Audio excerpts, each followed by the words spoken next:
나가 있습니다. 그동안 원전을 지었었던 많은 국가들이 공기 지연 때문에 고생을 했었어요. 5년 정도면 건설을 할 수 있을 줄 알았는데 15년, 16년 정도 걸리는 거죠. 그에 따라서 경제성도 많이 악화가 됐었고, 이 공기 지연을 컨트롤할 수 있었던 우리나라 같은 경우에는 상대적으로 좋은 경제성을 획득을 할 수가 있었는데요. 그래서 이 공기 지연을 컨트롤할 수 있는 안녕하십니까. 메리츠증권에서 유틸리티 건설 담당하고 있는 애널리스트 문경원이라고 합니다. 오늘 주제는 원전인데요. 원자력은 정말 제가 최근 받고 있는 문의의 80% 이상을 차지할 만큼 투자분들의 관심이 많은 것 같습니다. 첫 번째 파트에서는 원자력의 수요가 왜 증가하고 있는지, 얼마나 증가하고 있는지, 그리고 핵심 밸류 체인에는 어떤 것들이 있는지 한번 살펴보고, 두 번째 파트에서는 조금 더 최근에 핫한 주제인 한미 원자력 협력에 대해서 이야기를 해보도록 하겠습니다. 우선 원자력의 수요에 대해서 먼저 생각을 해보겠습니다. 원자력의 수요에 대해서 이야기를 하려면 AI 이야기부터 시작을 해야 됩니다. 여기에 왼쪽 그래프에서 보시면 글로벌 데이터 센터 용량 수요 전망이라는 그래프가 나와 있는데요. 지금 글로벌리 대략 80기가와트 정도의 데이터 센터가 설치된 것으로 보이는데 2000년대에 인터넷이 본격적으로 보급되기 시작해서 지금까지 수십 년 동안 80기가와트 정도가 설치가 된 거죠. 앞으로는 그래프에서 보시다시피 매년 15기가와트에서 20기가와트 정도가 매년 설치될 예정입니다. 그만큼 데이터 센터의 증가 속도가 가파르다라고 말씀드릴 수가 있겠고요. 이것은 결국에 AI의 등장에 기인을 합니다. 소라 등 AI 비디오 생성은 스마트폰 8대를 한 번에 충전할 수 있는 전력을 한 번에 소모한다고 하고요. 동영상 생성 이외에도 의료, 로보틱스까지 AI의 어플리케이션이 무궁무진하기 때문에 AI 데이터 센터의 증가 속도는 사실 제가 말씀드린 것보다도 더 가파를 수 있다고 보고 있습니다. AI 데이터 센터가 전기를 정말 많이 씁니다. 근데 정말 많이 쓰는 것도 문제지만 정말 밀도가 높은 것도 문제인 것 같아요. 특정 지역에, 특정 건물에 집중이 되어서 전력을 소비하다 보니까 안 그래도 많은데 더욱더 부담이 되거든요. 특히 AI 데이터 센터가 밀집되어 있는 지역에서는 이 데이터 센터의 전력을 감당하기 힘들어서 전력 공급이 늦어지거나 심지어는 데이터 센터에 인허가를 내주지 않겠다, 이런 이야기까지 나오고 있는 거고요. 빅테크들은 이러한 전력망 상황을 기다리지 않습니다. 만약에 중앙 전력망 사업자가 전력을 공급해 주기까지 5년 이상 걸린다면 그걸 기다리지 않고 차라리 우리가 직접 발전소를 설치를 하겠다라고 나서고 있고요. 빅테크들이 직접 발전소를 설치를 하는 것을 온사이트 발전이라고 부릅니다. 이 온사이트 발전은 보통 현재로서는 가스 터빈이나 연료전지와 같은 가스 기반의 발전원으로 보통 진행이 되고 있습니다. 이것은 데이터 센터의 전력 수요 특징과 맞물려 있는데요. 데이터 센터는 24시간 365일 일정하게 전력 수요가 발생하는 편입니다. 그러다 보니까 날씨나 아니면 다른 기타 재번 여건에 영향을 받지 않고 발전을 할 수 있는 안정적인 발전원이 필요한 것인데요. 그것이 현재로서는 가스 발전인 셈이죠. 사실 가스 발전 외에도 현재 원전이 주목을 많이 받고 있는데요. 가스 터빈보다도 더 궁극적인 해결책이라고 평가를 받고 있습니다. 왜냐하면 가스 발전은 결국에 가스에 의존을 해야 되거든요. 가스는 지정학적인 상황에 따라서 가격 변동폭이 굉장히 커질 수가 있습니다. 러우 전쟁이 그 한 예시가 될 거고요. 원자력은 그러한 부분에 상대적으로 덜 영향을 받고 탄소 배출도 굉장히 적죠. 이러한 장점 때문에 마이크로소프트나 아마존과 같은 빅테크들은 원자력 발전소와 함께 전력 공급 계약을 체결을 하고 있고요. 이러한 전력 공급 계약을 체결을 할 때 일반 시중 전력 가격 대비해서 1.5배 가격에 구매를 하는 그런 행태를 보여주고 있습니다. 빅테크들의 생각은 이것이죠. 만약에 탄소 배출이 적고 그리고 안정적이고 현재 이용이 바로 가능한 그런 전력원이라면 우리는 얼마든지 프리미엄을 지불할 수가 있다. 그런데 문제는 뭐냐면 현재 지어진 원자력 발전소랑 전력 공급 계약을 체결하는 건 괜찮아요. 하지만 이미 지어진 원자력 발전소는 한계가 있고 결국에 AI 데이터 센터의 전력을 공급을 하기 위해서는 신규 원전이 필요한데 신규 대형 원전 건설에는 거의 10년, 굉장히 오랜 기간이 걸린다라는 거죠. 그런데 빅테크들은 이걸 기다려줄 시간이 없습니다. 조금 더 빨리 지어질 수 있는 그런 원전이 필요합니다. 그거를 저희가 소형 모듈형 원전이라는 이름으로 SMR이라는 이름으로 부르고 있고요. 이 SMR은 상대적으로 신기술이고 이제 막 상용화가 되려고 하고 있는 단계이기 때문에 아직까지는 설치량이 크지가 않습니다. 하지만 2030년대부터는 본격적으로 개화될 것으로 전망을 하고 있고요. 다양한 리서치 기관에서 SMR 시장을 굉장히 주목을 하고 있는데 지금 각 기관이 전망을 하고 있는 시장 규모를 보면 대략 5에서 8기가와트 정도 연간 설치가 될 것이다 이렇게 이야기를 하고 있는 것 같아요. 하지만 제 생각에는 이 시장 규모보다 훨씬 더 큰 시장 규모가 형성이 될 가능성이 높다라고 보고 있습니다. 그 이유는 뭐냐면 현재 시장 기관들은 회사들의 사업 계획을 가지고 전망을 하고 있거든요. 근데 지금 SMR 업체들의 주요 수주 파이프라인을 보면 AI 데이터 센터가 아직은 파이프라인에 들어와 있지 않다라는 거예요. 분명 AI 데이터 센터와 SMR 업체들 간에 긴밀한 사업 협력이 있음에도 불구하고 여러 가지 이유로 인해서 아직 이게 공식화되지 않았기 때문에 리서치 기관들의 전망치에 담겨져 있지 않다라는 거죠. 여기 보고 계신 테이블에서도 아직은 데이터 센터용 SMR 수주 파이프라인이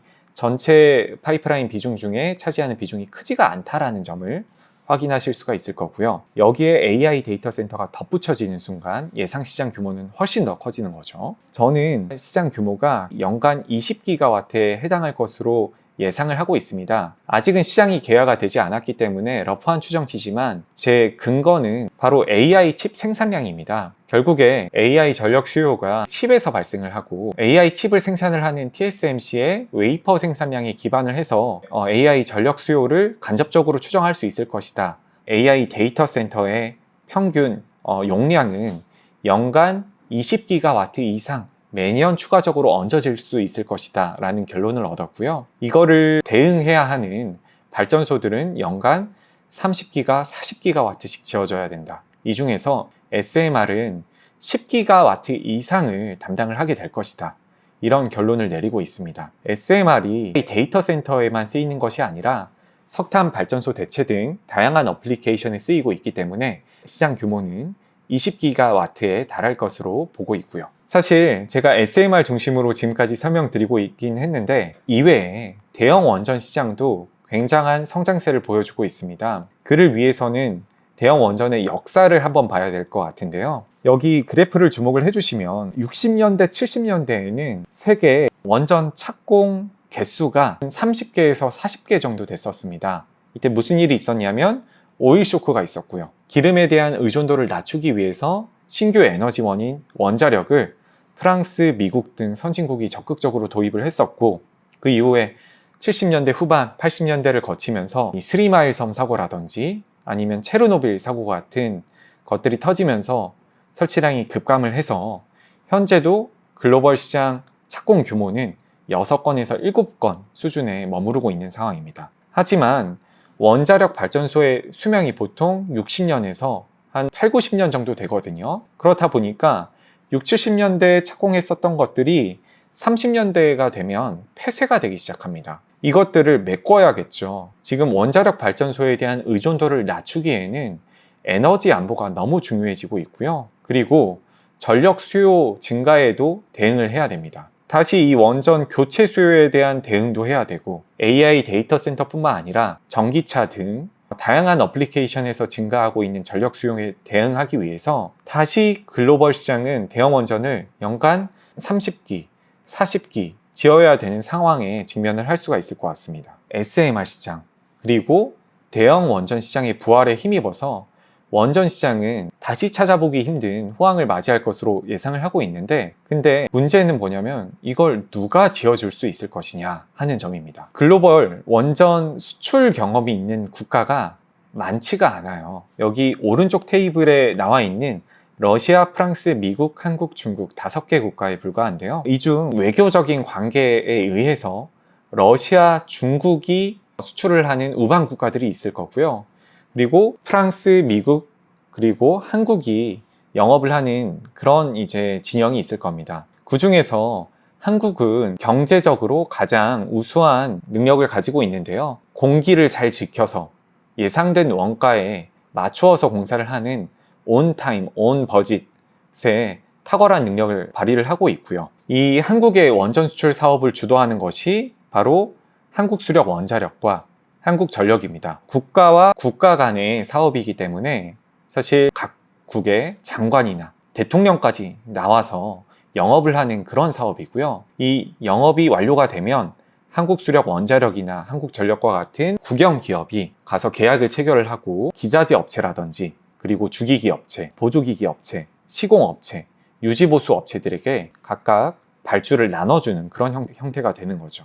대표적으로 설계는 한전기술이 담당하고 시공은 현대건설, 삼성물산, 대우건설 등이 담당을 하고 기자재는 두산에너빌리티가 담당을 하고 유지보수는 한전 KPS와 같은 업체들이 담당을 하는 것이 가장 대표적인 그런 사례라고 말씀을 드릴 수가 있을 것 같고요. 이 중에서 한국수력원자력과 한국전력은 프로젝트 전체를 총괄을 하는 그런 중요한 임무를 가지고 있다.